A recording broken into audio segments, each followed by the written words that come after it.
The last tree.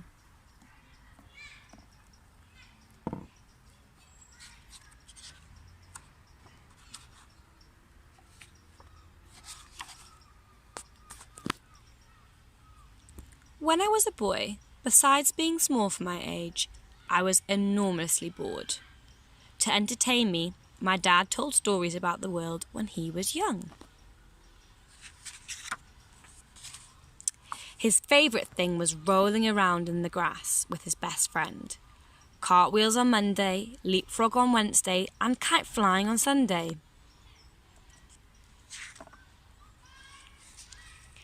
I had a best friend too, but not the grass to go with him. Instead, we had roads, walls, and lots of other ugly things. Imagine what a life would be like without any green or any grass. Actually, there was a bit of grass left. You had to go a long way to get to it. Sometimes I cycled there because it was faster, but I couldn't roll around in it, and I couldn't walk on it barefoot. Do you think you'd like to live in a world like this? One day, I counted the blades of grass. 1, 2, 3, 4, 13. There were only 13 left. The week before, there'd been 17. There you can see, getting smaller and smaller.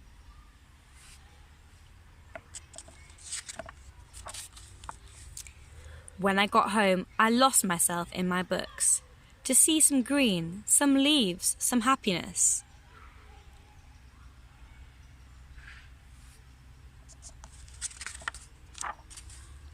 The next day, Gus, my best friend, came to find me. "You have to see this," he told me in secret.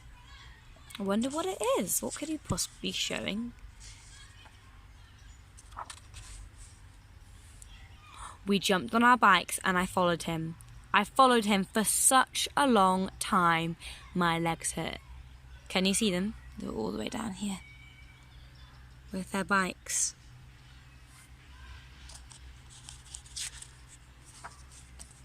"We're here," he said finally. We got off our bikes and I kept following him. And there, behind a low, crumbling wall, a small tree was hiding. It must have been a very young tree. "It's so beautiful," I whispered. "It's the first one I've seen. Do you think it's the last tree?" "Probably." "Does it look like a tree to you?" It's just a really, really young tree.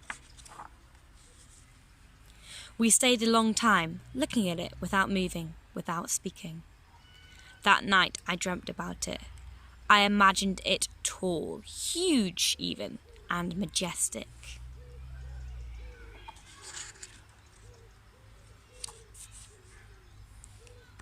But the next day, when I saw the front page of the newspaper on the kitchen table, I quickly understood that it would never be huge.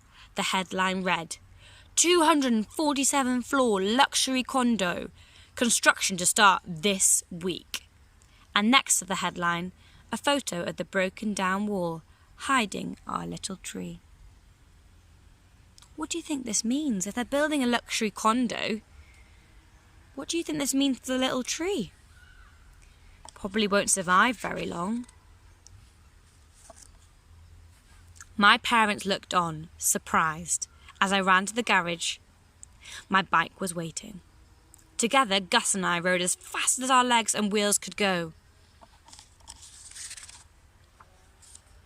The little tree was still there, unaware of the threat hanging over it. I took a shovel from my backpack and started to dig. I had to get it out of there. I gently took the tree, put it in my backpack, and got back on my bike. We rode for so long the early morning had turned into night when we stopped exhausted. This spot would be perfect. So it looks like this is his and Gus's plan to where they're going to put the tree, and hopefully it'll go from a small, small seed and grow to be a massive tree. We dug and dug and dug, so it would do well in our new home. I looked at it, I looked at the stars, and asked them to watch over it. It was the last tree. Do you think it's going to grow? Let's see. Years later, I returned to see it. I had grown, and the tree had too. So they managed to save the last tree.